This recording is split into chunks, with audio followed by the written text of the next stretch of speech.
Thanks.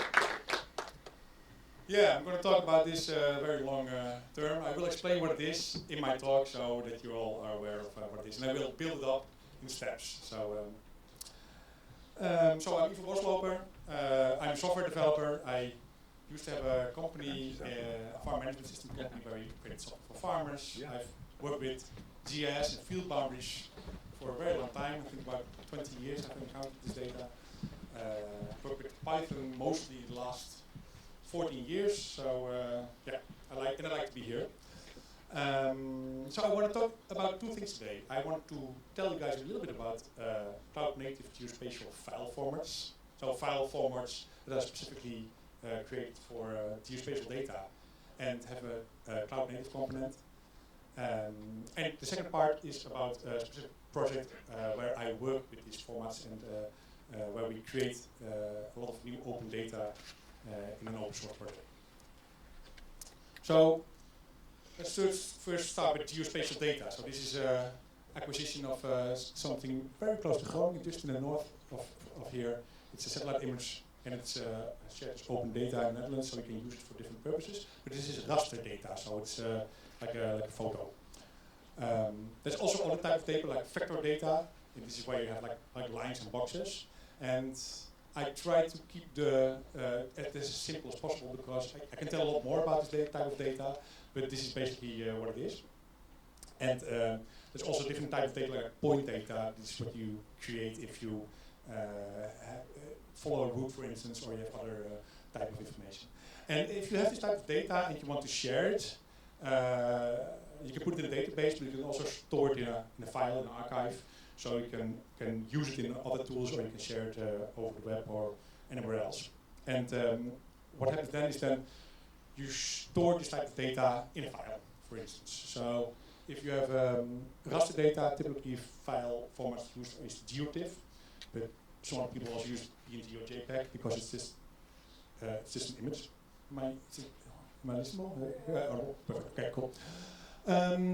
And for instance, if you have vector data, there's something called shapefile, but it's like a 50-year-old format and everybody wants to get rid of it, but there's special websites about this, but somehow it still is alive. But there are also other data types of formats, and the same for point data.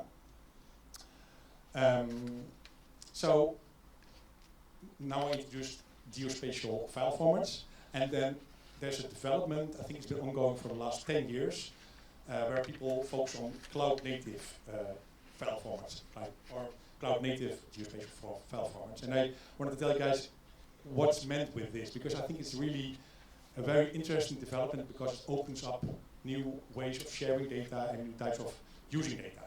So I think the best example to start with is the cloud-optimized GeoTIFFs. So what it is actually, it's a TIFF file. So a TIFF file is a container format, I think it's already like 30 or 40 years old, where you can store an image in a file, or more than one image, and you can add metadata, just like EXIF in JPEG and things like that.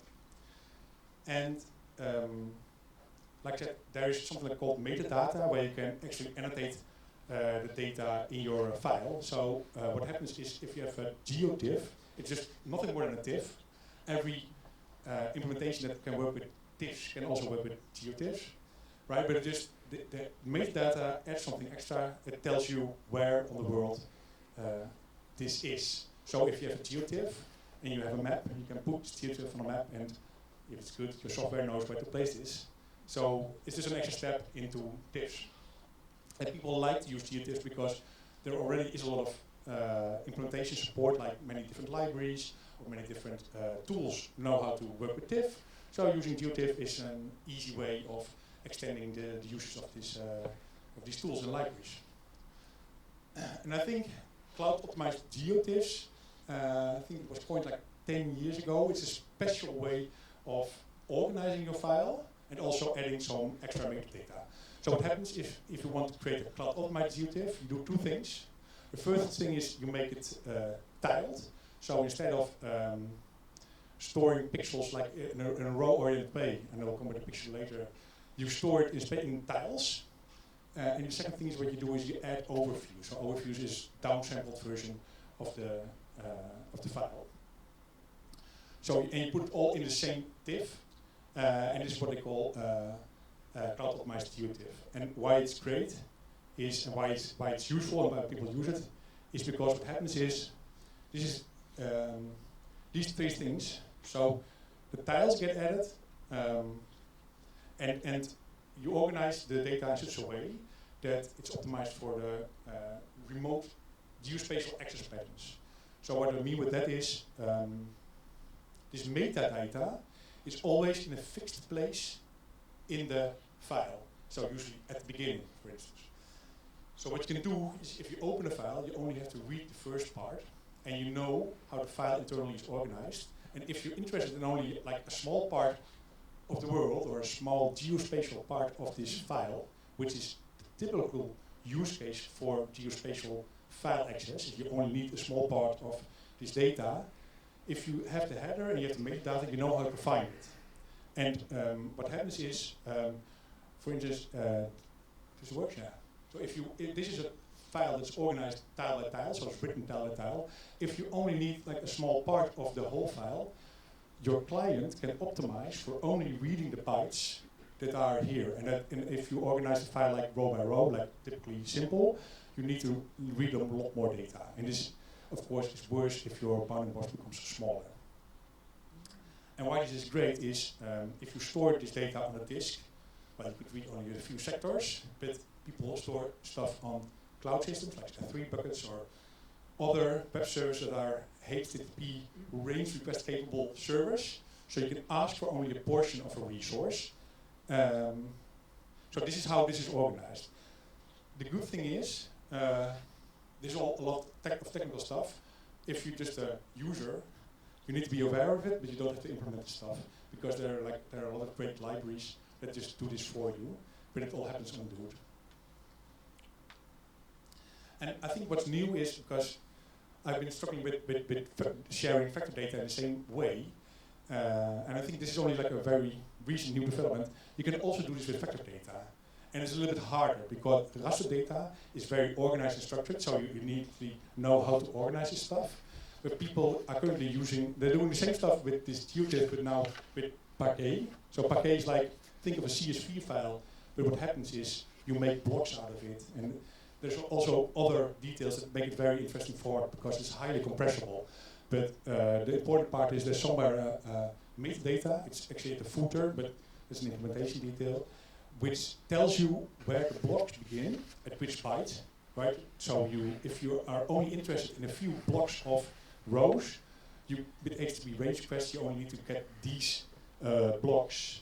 And if you're smart and you have like a geospatial data that's organized spatially, and you somehow cluster this data so that the blocks make small kind of bounding box. If you're interested in only like a small bounding box of the data, you only need to fetch a few blocks.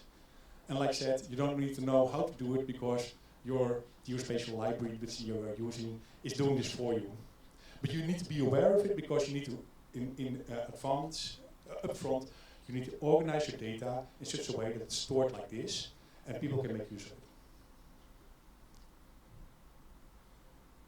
So, and I think what is really great about this is that the world is this changes the world and the way you can share data. Because previously, when I was sharing geospatial data, I would typically you have typically like clients like a web browser or QGIS or some other geospatial program. If it would want to access geospatial data somewhere in a data store, like on a server, you would put something in between, like a geo server or map server, or something from Esri, a product that helps you, just like a normal web server that looks stuff up in a database or looks stuff up on disk, and looks at a request and makes a packet of information and services to you.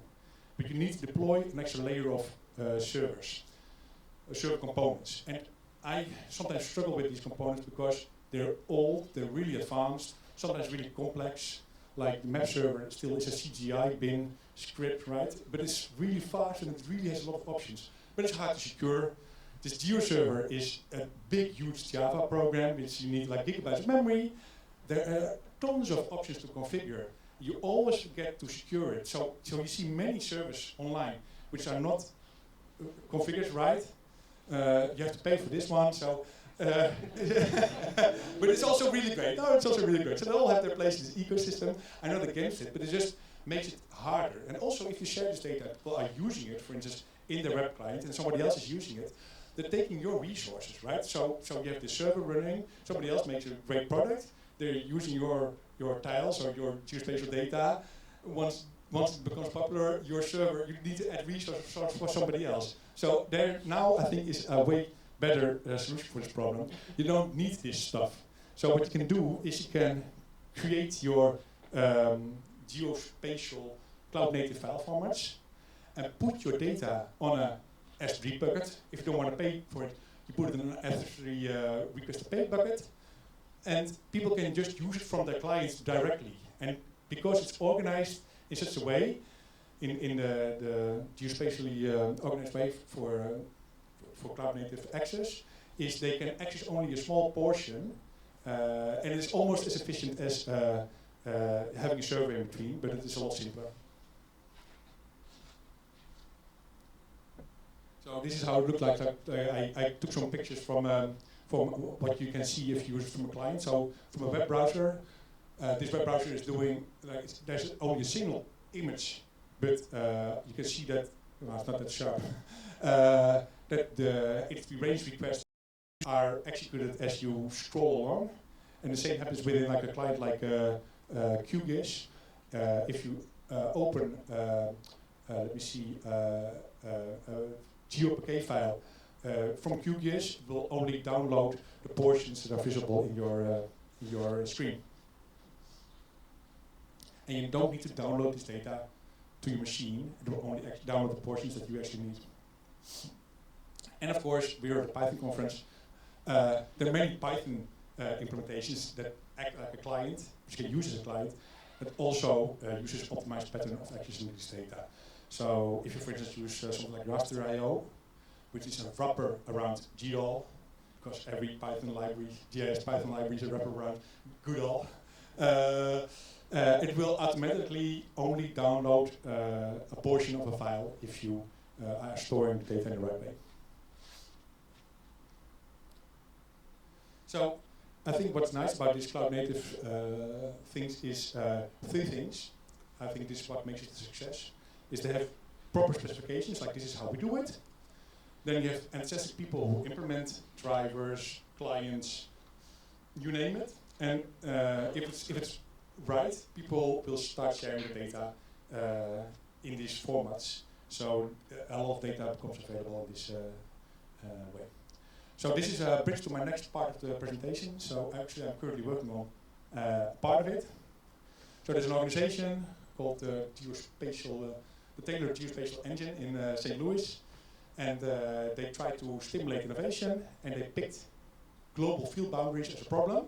And they started to create software around it. And I noticed on LinkedIn and on some other social channels that they were working on field boundaries. And I thought, like, this is cool, because I've worked on this problem before, and I want to share something. So I started contributing through GitHub and talking with them on Slack. And I said, oh, come over to St. Louis. You should definitely join our project team. So now I'm an industry fellow at this institute. And I'm working on this Fiboa project. And it's an open source and open data project. So it's an open source project, and we try to create a lot of new open data. So what we try to do is to create a global map of field boundaries based on two things: on existing field boundaries shared by governments or other places, and also creating new field boundaries by looking at satellite imagery, trying to train machine learning models, and create a map on places where there's no globally available data. The last part, the ML part, I'm not that deep into, so I won't be talking about that today. So why I think it's relevant, I think many parties I know from my previous company as well, they digitize field boundaries themselves. So they go and look, they have a client in the Netherlands or some other country, and a farmer, for instance, and they want to help them with setting up stuff for their farm or doing something else. They need to look for, they either ask somebody to draw fields, or they look for resources like globally available maps of fields. And in order to use them, they usually digitize them themselves. So the Fiboa project tries to solve it by creating a standardized way, one dataset of field boundaries in a single format. So this is what field boundaries are. They are from the Netherlands. I thought I'd just take some examples with me so you can see what it is, but this is the stuff we're talking about. And why are they relevant? Well, if you have a field boundary, you can do a lot with it. Like you can show all kinds of annotated data around field boundaries. You can look at where the water goes, or if you have something like crop information, you can see what's the crop rotation, which is relevant if you want to plan your next planting. You can see how fast your crop is growing, or see where the problem spots are. And there are many more applications, but field boundaries have their relevance, and this is why people collect them. And like I said, there are many different organizations who work with field boundaries, and I think they're relevant. And one of them is, for instance, farm management systems. So these is the people I know very well. And what I noticed is we would, like with DACOM, currently called Cropix, the company, we would digitize this data in our own internal databases, but our competitors would do exactly the same thing, and they would be solving the same problems because, well, I will show you what the problems are. If you want to go and search for this data, you need to, some of this data is shared on the internet, so there are many datasets available on field boundaries somewhere on the internet. But because there's stuff like open data portals, which is really nice. I know a lot of open data portals, and they're really great because many different agencies and many different governments, they share data as open data. But another problem is that there are many open data portals, and like every government agency has their own open data portal. And if you look at field boundaries specifically, they all have their own formats, right? So one uses GeoPackage, the other shapefile, and they name the attributes differently, and they use a different projection, and everything is different, right? So it's hard, but you want a harmonized view on this data. So this is where this Fiboa project comes in. The goal is to create a standardized way of sharing field boundaries. I have links for it later. So what we try to do is three things. Have a specification, like how do you share field boundaries, what's the proper way, what's the proper format to share this, what are the attributes, what are the codes, the categorizations that you are using. We try to set up like a data set with data and tooling to be able to create these data sets. So we have a specification. If a GeoJSON or GeoPK resource implements Fiboa, if it implements Fiboa only, this is this is the metadata that's required in this GeoPK or GeoJSON. It needs to declare which version it is, and each feature will have an ID, a geometry, an area, and a bounding box. So it's kept very simple, because not every dataset has crop information or other attributes. So the basic specification is really simple, like almost nothing required. But this is a Fiboa file if you share it with these attributes. And there's a mechanism called extensions. So you can create Fiboa extensions, and in each extension you can declare additional attributes with guidance. For instance, a crop extension I created where you add a crop code list, so you know these are the codes that are used, and a code and a name. And I think only this one is required and this is optional. So this allows you, in a standardized way, to share data sets with field boundaries with crop information. So we have a list of extensions. For instance, the admin extension I think is relevant. Thanks. Where you add stuff about the administrative area fields are in. So how do we create these things? Well, this is where we create a lot of Python code. So I think I took I made a simplified version out of it, but basically what we do is we create a class that knows where to fetch information from, like a URL, something else, right? And when it converts data to this Fiboa, to a Fiboa output, what it does is it downloads data. We use GeoPandas because then you can really fast convert data. We do some migration steps, so you have hooks in subclasses where you can somehow manipulate how the data is converted from the original source to the new source. For instance, you rename columns, you do some transformations on the data, and you create an output file. So, for instance, I took an example from Czechia. I think I wrote this half a year ago. So Czechia also has an open data portal, where they share a data set of a specific year. So you'll add some metadata, you'll add column mapping. I will declare that I implement the crop extension, so then some of the columns are required. And the tooling that we created, they validate that everything is in there. And basically it allows you, like in a very condensed way, to define an ETL pipeline. And if you run it, then from a command line, you create a Fiboa file. So this is how it works on the command line. And we created like a long list. I think all the publicly available data sets, and it's mostly Europe because the European Union, they share a lot of the data.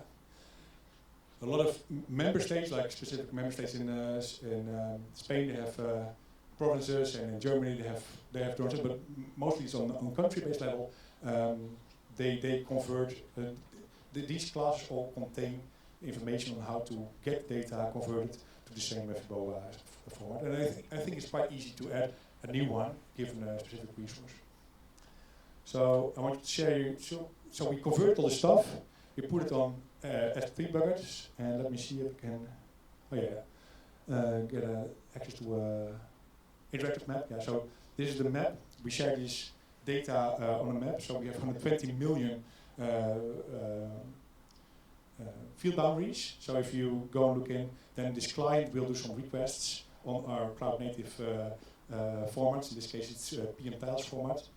So you can just go and look it up, and there's no server in between. Only this S3 bucket, right? So I think it's really great because it allows you to deploy application in a really scalable way. You can zoom in and you can do stuff with it, but you don't need an additional server except a simple HTTPS range request capable server.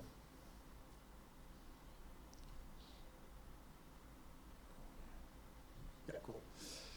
So we share this on a source code. It's like Amazon S3, but it's from a different organization. And the last part is it's still a work in progress. So we're still trying to add more existing field boundaries. We're still trying to make a single package file for all fields because currently there's still different files, and it's a bit challenging because pandas loads everything in memory, and then it's a little bit hard. So we're still looking for a stream solution there, but it's an implementation detail. But we're still working on generating these field boundaries in Africa and many places where there's no publicly available data. And what we noticed is that the concepts we introduced in Fiboa of being able to create a specification with command line tooling for creating files and validating that they adhere to a specific schema, it's not necessarily Fiboa specific, right? I mean, it's something that can be usable in many other domains, and we've actually had requests. So we try to generalize that part and create a new standard called Pygrunn. It's still a real work in progress. We can try to extract that part out of Fiboa to create a system where other people can introduce their own schemas and formats for their own specific domain. And that's what I wanted to talk about today. So thank you for your time.